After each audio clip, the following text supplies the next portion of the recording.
अनेक गोष्टी या ठिकाणी सांगता येतील, पण एक महत्त्वाची गोष्ट मात्र मला या निमित्ताने सांगितली पाहिजे की महाराष्ट्र एक अजून नवीन रेकॉर्ड हा या ठिकाणी करतो आहे आणि तो म्हणजे पंप स्टोरेजच्या संदर्भात।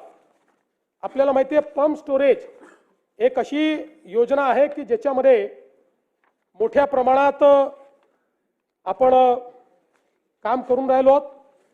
पंप स्टोरेजमुळे रिन्युएबल एनर्जी आपल्याला मिळते आणि पंप स्टोरेजचा दुसरा फायदा असा आहे की त्या माध्यमातून आपण कधी ऑन आणि ऑफ करू शकतो। आपला जो कोळशाचा प्रोजेक्ट आहे हा आपल्याला त्या ठिकाणी ऑन ऑफ करता येत नाही, पण हा मात्र आपण लगेच ऑन आणि ऑफ करू शकतो।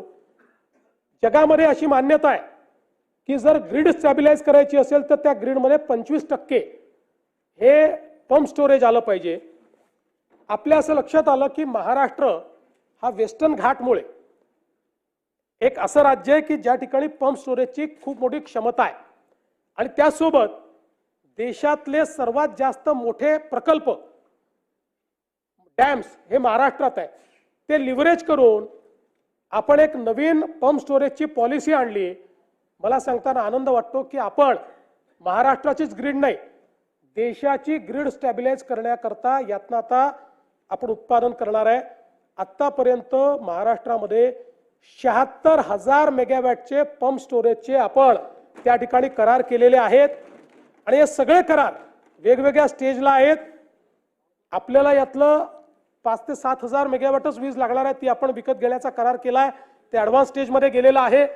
उर्वरित नॅशनल ग्रिडला आपण ते पॉवर देऊ आणि मी आपल्याला दाव्याने सांगतो की पुढच्या 6 महिन्यामध्ये 1 लाख मेगावॅट पंप स्टोरेजचे आपले सगळे करार होतील आणि देशामध्ये जसं गुजरात आणि राजस्थानने त्यांच्याकडे रेगिस्तान असल्यामुळे त्या ठिकाणी 50,000 मेगावॅट 40,000 मेगावॅटचे सोलर केले, तसं 1 लाख मेगावॅटचं आपण 24/7 चालू शकेल अशा पद्धतीचे हे या ठिकाणी करणार आहोत।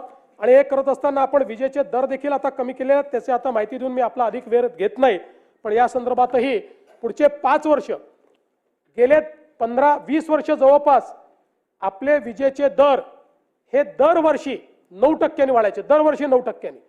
आता पुढचे 5 वर्ष दरवर्षी 2% कमी होणार आहेत। आणि आपल्याला कधी कधी असं ऐकायला मिळतं की या महिन्यात आमचं बिल वाढून आलं, तर त्याच्यामध्ये एक आपल्याला स्पष्टीकरण देऊ इच्छितो की आपलं जे फ्युएल समायोजन आहे हे पूर्वी वर्षाच्या शेवटी व्हायचं, आता MERCने निर्णय दिला आहे की ते त्या महिन्यातच करायचं। आणि म्हणून आपण जर विचार केला तर जुलैमध्ये 30 पैशांनी आपलं बिल कमी झालं, ऑगस्टमध्ये 40 पैशांनी बिल वाढलं, मग पुन्हा मध्यंतरी 1 महिन्यात ते कमी झालं। त्यामुळे त्या महिन्यातच समायोजन होतं। बिल जेव्हा कमी होतं त्यावेळेस कोणीच म्हणत नाही, कोणाच्या नजरेतही येत नाही, पण वाढलं 10-20 पैसे तर ते नजरेत ते साहजिक आहे। देश विदेशातील प्रत्येक घडामोडींचे लाईव्ह अपडेट मिळवण्यासाठी आता साम टीव्हीच्या सर्व सोशल मीडिया प्लॅटफॉर्मला लाईक, फॉलो आणि सबस्क्राईब करा। तसंच सर्व नोटिफिकेशनसाठी बेल आयकॉन प्रेस करायला विसरू नका।